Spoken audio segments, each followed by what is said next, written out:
Hi there, I'm going to show you how to join two pieces of ducting when they don't have a crimped end, using only a pair of needle nose pliers. So we start right next to the seam here. All we do is clamp on and give it a little twist, like that.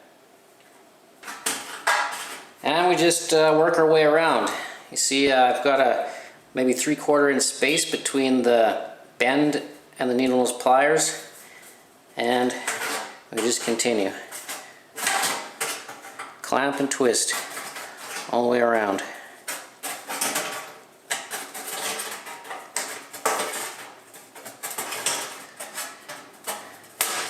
This method is fast and easy. Works every time.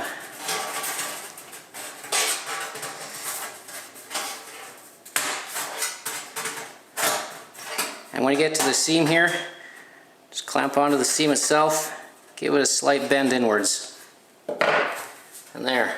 You can see we've got a nice tapered end. And then when you take your other piece, it should fit on nice and snug.